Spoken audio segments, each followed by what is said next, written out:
Welcome to this week's edition of the Dakota Angler 2-Minute Fishing Report. Well, the warmer spring-like type of weather that we experienced this past weekend and then on Monday definitely, I think, put a fork in the ice fishing season in most areas of South Dakota. Now, you go up in the extreme northern part of South Dakota, you may get another weekend or another week and a half out of the season, but it's definitely living on borrowed time, to say the least. So if you do go out, the main thing is make sure you're exercising caution at all times, to say the least. But as far as the fishing report is concerned, again, due to those ice conditions and the dwindling ice season, the reports are fairly limited because a lot of people honestly put their ice fishing gear away and have broke out the long rods. But lakes that produce walleyes this past week include Waubay and Bitter. Those are kind of the two main ones. A few being caught at Indian Springs, also Goose and Opitz. But you go further to the south, and it definitely cuts off at that point in time. A few crappies still being caught at Thompson, but that, again, was before the warm weather. So I don't think that that's going to be anything that you're going to be able to walk out on anytime soon. So, again, with this colder weather, yesterday and today, it's going to maybe extend that ice season a little bit. But the main story everyone's doing right now is getting the long rods out and heading west, heading to the Missouri River. A lot of walleyes being caught out there, below the dams at Fort Thompson. Even in town in Chamberlain's doing quite well, and then also below Yankton, people are catching walleyes as well. And all they're doing, jigs and minnows. That's the main story, jigs and large minnows. So if you're looking for either one of them, all you have to do is stop by here at the store. We have plenty on hand. In this week's edition of Todd's Tackle Tips, we're going to talk about two different subjects in a way, and related subjects. But the first one we're going to talk about is a different type of jigs that a lot of people kind of push aside, really not thinking that they're that popular or that successful. And what I'm talking about is the hair jigs that you see behind me. There's a number of different hair jigs. We carry a lot of them from Northland, BMC, as well as Acme. All very popular, especially this time of year in the spring.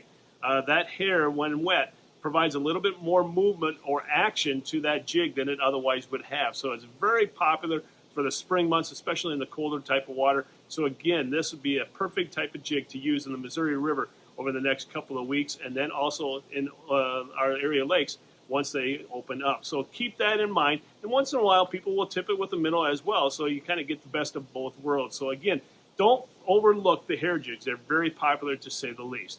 The other thing I want to talk about is what you're going to do with your catch after you catch it, after you clean it. One thing that I want you to know, and we carried this for quite a while, there's not a better breading than the catch and cook. We carry two different types, the original, what we call the crunchy, and then also the spicy. This is honestly my favorite type of breading, not only for fish, but for chicken. You name it, it is fantastic. You can do it two different ways. You can do it with dry or wet. And with the wet version, you get a little bit more breading than you otherwise would. So if you haven't heard of catch and cook before, you're going to want to try it this year because, again, it is one of the most popular breadings out there on the market, and we're proud to carry it again this season. Now it's time to take a look at a few photos that you sent in to me this past week.